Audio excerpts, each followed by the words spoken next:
என்னப்பா கார் அவன் ஓட்டணுமா? அண்ணன் ஓட்டணுமா? ஹோம்ஒர்க் எப்போ பண்ணுவான்?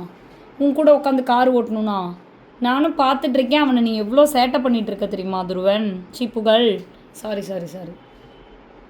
குட்டி நாயே, ரொம்ப பண்ணிகிட்ருக்க அவனை ஹோம்ஒர்க் எழுத விடாமல். இங்கே பாரு, என்ன நினச்சிட்ருக்க? அடி வேணுமா? அடி வேணுமா? மண்ணி வேணுமா? இந்த மண்ணி வா.